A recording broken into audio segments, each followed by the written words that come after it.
शहर के बाहरी इलाके में पहाड़ियों के बीच एक विशाल और भव्य हवेली सदियों से खड़ी थी। उसकी ऊंची दीवारें, टूटी हुई खिड़कियां और मुरझाए हुए बगीचे एक बीते युग की कहानी कहते थे। स्थानीय लोग उस हवेली को भूतिया हवेली के नाम से जानते थे और कोई भी रात में उसके पास जाने की हिम्मत नहीं करता था।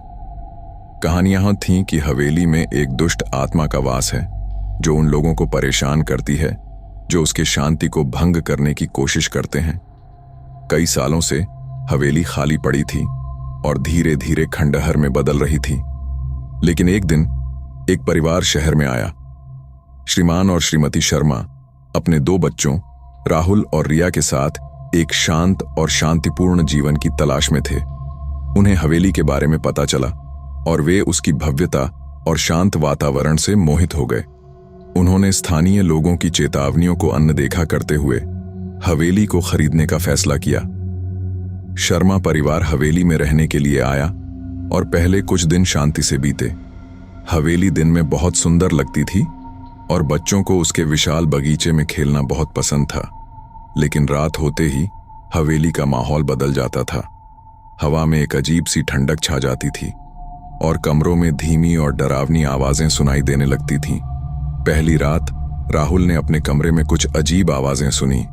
उसे लगा कि कोई उसके कमरे में चल रहा है, लेकिन जब उसने देखा तो उसे कोई नहीं मिला। उसने अपने माता पिता को बताया, लेकिन उन्होंने उसे कहा कि वह सिर्फ कल्पना कर रहा है। अगली रात रिया ने अपने कमरे में एक ठंडी हवा महसूस की। उसे लगा कि कोई उसे देख रहा है, लेकिन जब उसने देखा तो उसे कुछ नहीं मिला।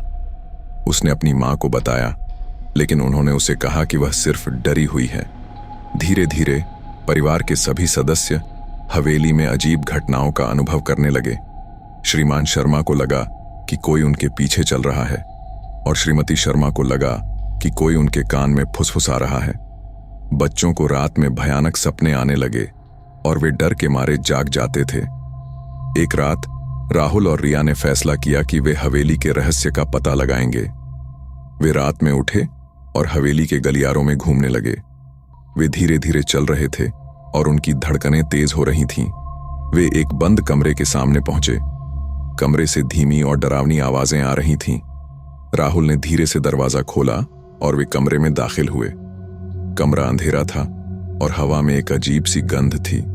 वे धीरे धीरे कमरे में आगे बढ़े और उन्हें एक पुरानी तस्वीर दिखाई दी। तस्वीर में एक सुंदर महिला थी जो उदास दिख रही थी। राहुल ने तस्वीर को उठाया और उसे देखा। अचानक कमरे में एक तेज हवा चली और तस्वीर उसके हाथ से गिर गई। तस्वीर के पीछे एक पत्र था। राहुल ने पत्र उठाया और उसे पढ़ा। पत्र एक महिला द्वारा लिखा गया था जिसका नाम इला था। वह हवेली की मालकिन थी और उसने अपने पति के हाथों भयानक पीड़ा सही थी। उसके पति ने उसे मार डाला था और उसकी आत्मा हवेली में फंसी हुई थी। राहुल और रिया समझ गए कि हवेली में जो आत्मा रहती है वह इला की है। वे इला की आत्मा को शांत करने का फैसला करते हैं। उन्होंने अपने माता पिता को पत्र के बारे में बताया और उन्होंने इला की आत्मा को मुक्त करने के लिए एक तांत्रिक को बुलाया। तांत्रिक ने हवेली में एक अनुष्ठान किया और इला की आत्मा को शांति मिली। उस दिन के बाद हवेली में अजीब घटनाएं बंद हो गईं। शर्मा परिवार ने हवेली में शांति से रहना शुरू कर दिया। उन्होंने इला की याद में हवेली में एक छोटा सा मंदिर बनवाया और वे हर साल उसकी पुण्यतिथि पर उसकी पूजा करते थे।